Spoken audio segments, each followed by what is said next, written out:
Good afternoon. In the name of God, the compassionate and merciful, I will make a brief and clear statement.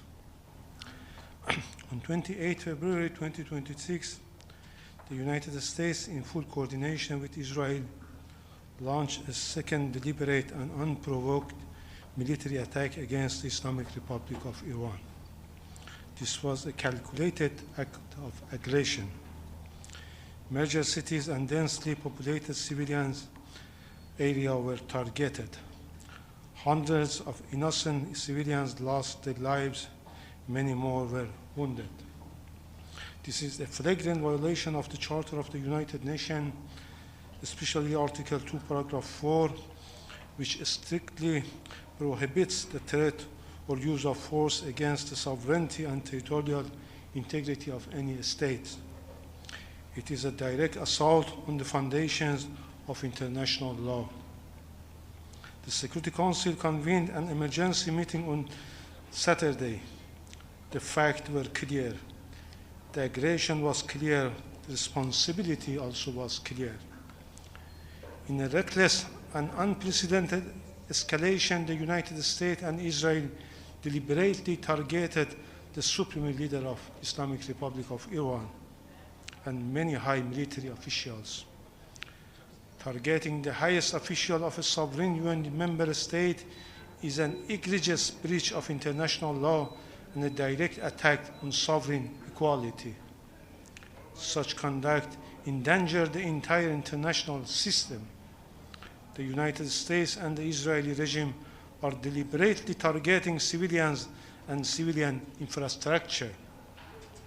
The schools, hospitals, Red Crescent facilities, and residential buildings were attacked.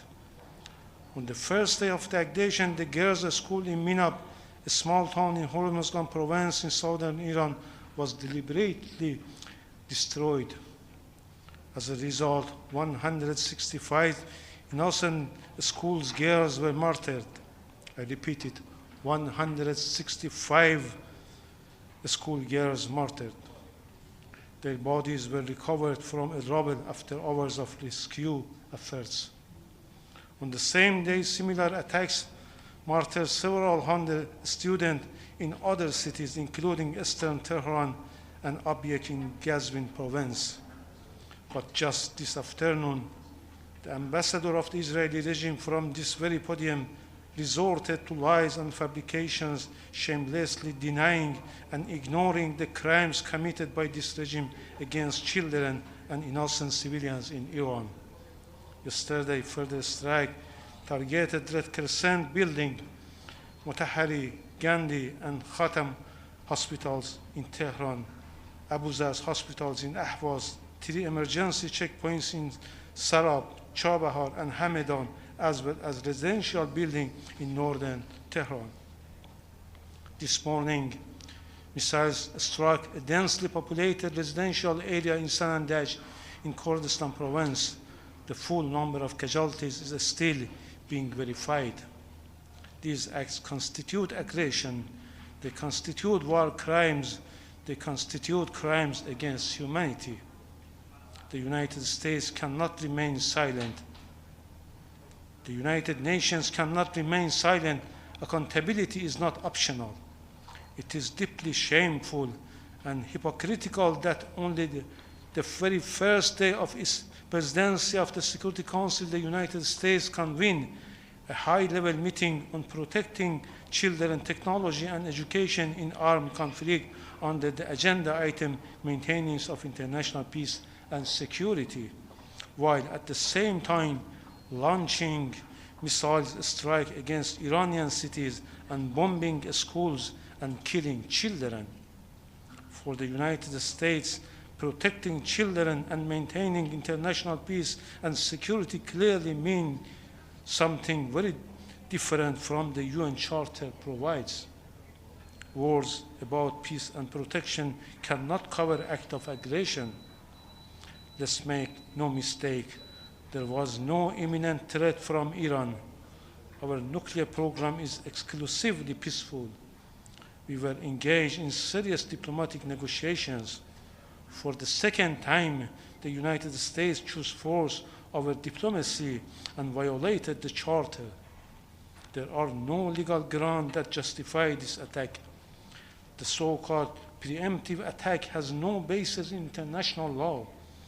The prohibition on the use of force is absolute, except in self-defense against an armed attack. Iran is exercising its inherent right to self-defense under Article 51 of the Charter. Our response is lawful, necessary, and proportionate. We target only the military objectives of the hostile forces. We don't target civilians. We don't target the interests of neighboring states. Under international law, every state has a duty not to allow its territory to be used for act of aggression against another state. Member states must exercise due diligence to prevent their territory from being used by foreign forces to attack other countries. Iran does not seek war. Iran does not seek escalation, but Iran will not surrender its sovereignty. The issue before the international community is clear. Can a powerful state attack another sovereign member of the United Nations with impunity? If the answer is yes, then the Charter is meaningless. If the answer is no, then this aggression must be condemned and stopped. Double standard will destroy the credibility of this Council. Silence will embolden further lawlessness. As long as aggression continues, Iran will defend itself decisively and without hesitation. The Security Council must act firmly, clearly, and without ambiguity. I thank you for your kind attention. What was the rationale behind attacking other countries, including Iraq, the UAE, Qatar, and some other countries, Iraqi Kurdistan as well? As I mentioned, we are not attacking the interests of our neighboring countries. We are defending ourselves. We are targeting the facilities and the bases and the assets of the United States in this country, in those countries which is out of the control of the host countries. How do you explain the lesson? One more question.